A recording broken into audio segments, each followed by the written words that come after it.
Hi everyone, my name is Cody Wellington, and this is my marketing presentation over Bang Energy. So a little bit about the company. It was created by Jack Alwick, who was a science teacher in high school, and he loved energy drinks. He was always drinking them every day, and he got tired of feeling lied to and misled by the labels. So he decided that he would create his own energy drink. That way he knew what was going in it, and that he knew it was healthy. Jack is currently the CEO and the CSO, which is the Chief Scientific Officer. That way he's able to see all the ingredients that are going into the drinks, and he will know what is in them and that they're healthy. A fun little fact about it is that Jack slept on the floor of his office while he was getting this company up and running. That way he was able to spend more money on the marketing. And he did not take the traditional route when it came to marketing. He went mostly on social media, and you'll find them on Facebook, YouTube, Instagram, and TikTok. And what he does is he pays influencers who are similar to the target market, and then he will have them drinking the energy drink in their videos or posting a picture with it or talking about how much they enjoy it or how it helps them, give them boosts of energy and the healthy benefits of it. Last year, Bang Energy was second only to Epic Games on YouTube money spent on ads at $7.7 million. And so their target market, the demographic of their target market is the younger generation, that 18 to 40. A lot of those that you'll find on social media as well, because they're able to reach them in an easier and cheaper way than the traditional marketing. It's also active people involved in sports, going to the gym, lifting weights a lot, just people who like to stay active, so they'll need a healthier boost of energy, and they prefer the healthy over the not so healthy. The geographic of Bang Energy is just throughout the whole United States. It's very rare to go into a gas station nowadays and not find it in the coolers, or to a Hy-Vee or Target and not find it on the shelves or coolers. And they are also expanding into other countries as well.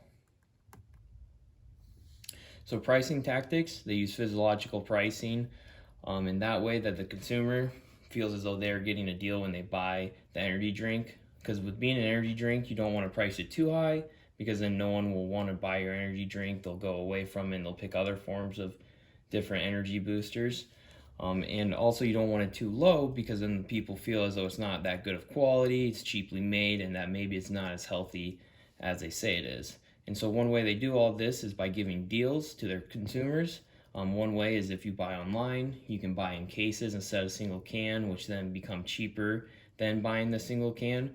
Or in the stores, they will do a 2-for-4 deal, where you will get two energy drinks instead of just one for $4 instead of the $3.07 that just one would typically cost. And so SWOT analysis of Bang Energy. Some strengths of the company, it's a healthy energy drink. There's no calories, there's no sugar, there's no carbs. So it's just kind of healthier than getting a Monster or a Red Bull that's full of those. It's a multi-use energy drink. And by that I mean, you can drink it in the morning to get energy instead of drinking coffee. You could drink it before you go to the gym to get a quick boost instead of using pre-workout. Or if you're studying late night and you don't want to take a 5-hour power or anything like that, you could sip on one and just continuously keep getting more energy throughout the night. And then another strength to Bang is how available it is. It's all throughout the United States, and so it's very accessible for everyone to get to. And they are also in 37 different countries, and so they are even a global company. One weakness when it comes to Bang Energy is the energy drink stigma. Typically when people think of energy drinks, they think of unhealthy, heart failure, just a lot of health issues that come with drinking those. And Bang has done a lot to stay away from that and to become a healthier energy drink and try to lead that growing market. Another weakness to Bang could be the caffeine intake. So Bang has 300 milliliters of caffeine in a can.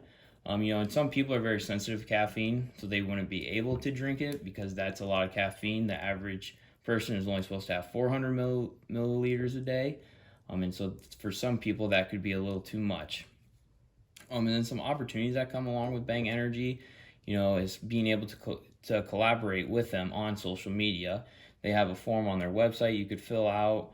That way, if people are trying to become an influencer or get into that industry, it's a step in the door for them.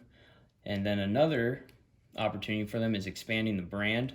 recently, Bang has gone into clothing, not just energy drinks, and that way they are able to expand out and potentially be in the industry a lot longer.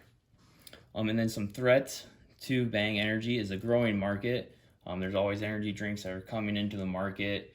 You know, it's definitely not a dying one. It's still growing with new one, especially with this healthy aspect of energy drinks coming in. There's always more companies coming into it, which is the second threat is the competition. And so Bang has a couple competitors here. And so it's Reign, Celsius, Monster, Red Bull, and Alani Nu.